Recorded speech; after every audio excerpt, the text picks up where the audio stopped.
Everyone got off at the port except me. I'm writing this on a bus, coming home early from a frustrated trip. I can't stop thinking about what happened, and I feel like I need to share it with someone else.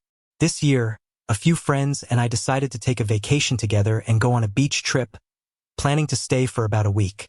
We arranged for everyone to take time off at the same time and rented a house on the coast of a neighboring state. At first, everything went smoothly. I took the bus around 9 p.m., and knowing that the trip would take around 3 hours, I put on my headphones, reclined the seat, and enjoyed the view. We agreed to meet at the town's port. At a certain point in the journey, the bus stopped, and the driver informed us he'd be making a brief stop in a town near our final destination. I went to a restaurant, grabbed some coffee and a sandwich, which I barely had time to finish before the bus started moving again. I was dozing off when I felt the bus stop. The driver turned off the engine. The lights came on and the passengers began to get off. I quickly looked out the window to check that I was in the right place, and after seeing some containers, I got off too. That's when things started to get weird. As soon as I stepped out, I noticed there were no other passengers around, which felt odd since it had been barely 20 seconds since everyone had disembarked. The place I was standing in was just part of the road. It didn't even look like a bus stop, much less the port and bus station that my friends had mentioned earlier. The only sign of life nearby was a gate with a guard booth and, inside, a collection of containers and cranes that looked like a shipping company. When I tried to get back on the bus, to ask the driver if I hadn't gotten off at the wrong stop, he had already left. I looked at my phone, paused the music, and checked the time. Midnight sharp. I called one of my friends to let them know I had arrived, hoping that this was the right place. No answer. I only managed to send a quick message, "I think I'm at the port," before my battery died.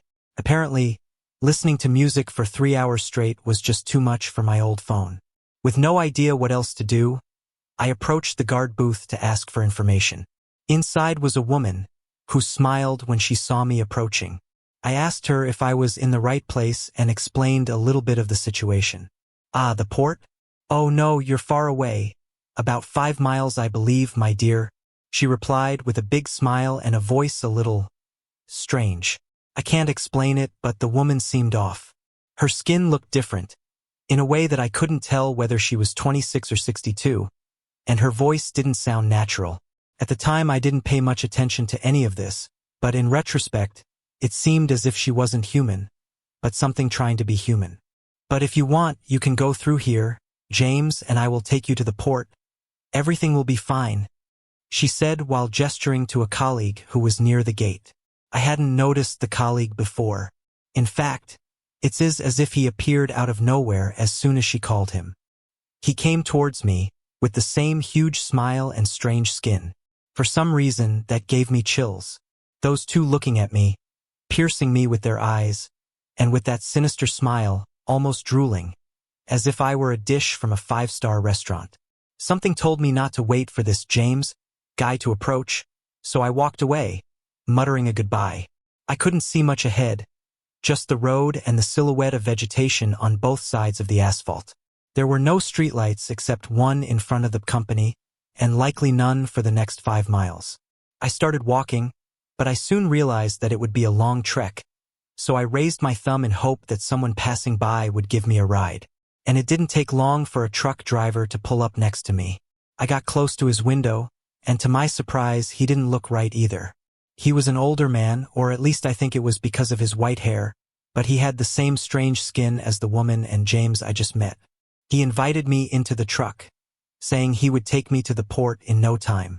Strange, because I hadn't even told him where I wanted to go. "Come on, kid. I'll take you there. You won't even notice. You can sleep if you're tired. Everything will be fine," the old man insisted. He spoke in the same strange, weirdly broken way as the other two.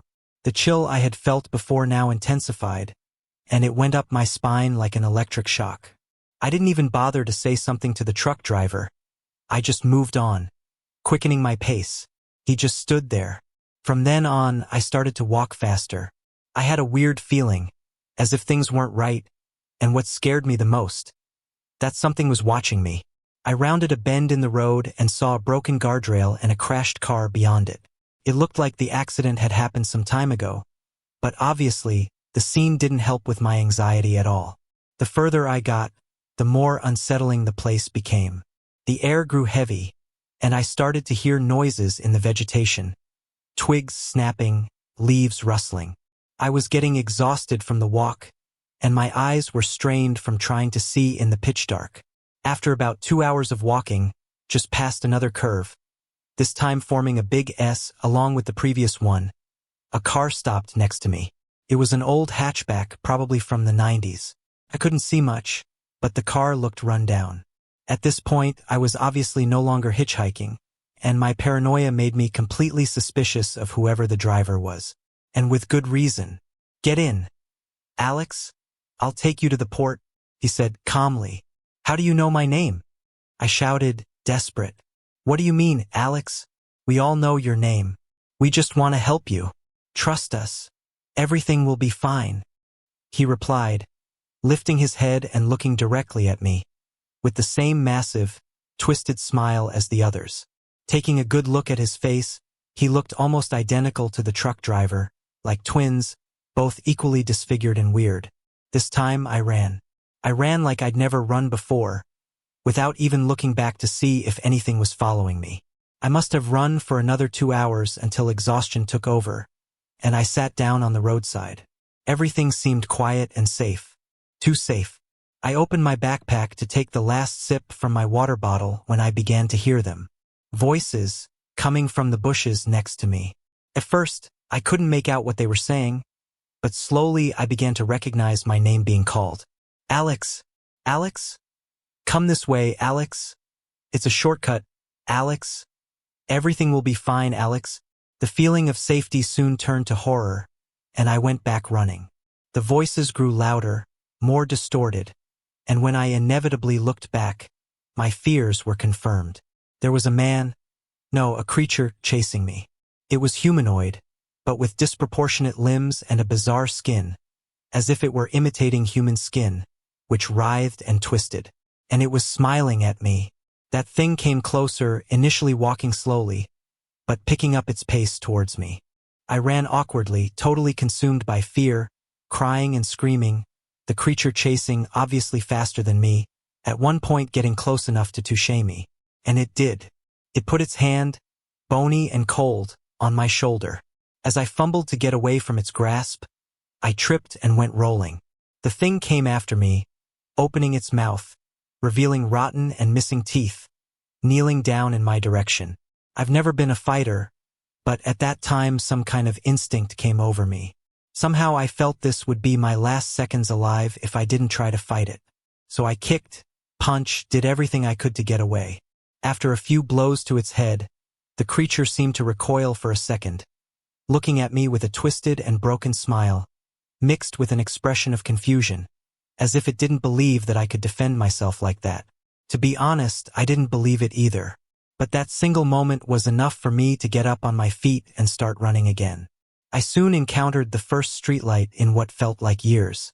As I got closer, I saw the sea, containers, docked ships, a lighthouse in the distance, and a small group of people. It was the port. I stopped running but was still paranoid and anxious, so I avoided contact with anyone. Looking behind me, at first I saw nothing besides the darkness of that godforsaken road, but squinting my eyes, I could barely see that pale figure, standing still, staring directly at me. For some reason, it had given up on chasing me after I've entered the light.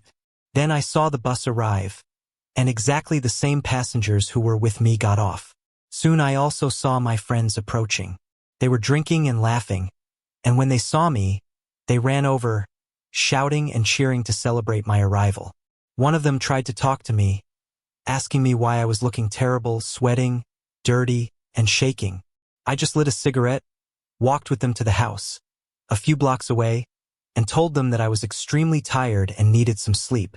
When I got there, I left my things in my room, plugged in my phone to charge, and went to take a shower.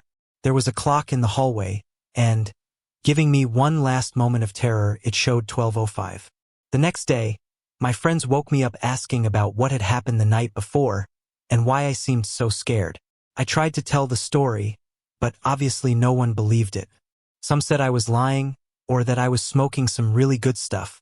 I even opened Google Maps to show where that company was, where everything had supposedly happened, but, to my surprise, I couldn't find it. There was no S-curve on the road. In fact, the road between the town where I stopped to eat and the port of the town we were in was completely straight, well-lit, and without companies, gates, or containers. There was even a gas station halfway through, which I sure as shit didn't see last night. Amid all the jokes and questions, one of the people in the room, who I didn't really know, approached me and said, "Relax, Alex. I think you just had a weird dream. You're with us now. Everything will be fine." He broke into a giant smile as he said those last words in a distorted way. At that moment, I ran up the stairs, grabbed my backpack, and went straight to the port to wait for the next bus, without saying anything to anyone.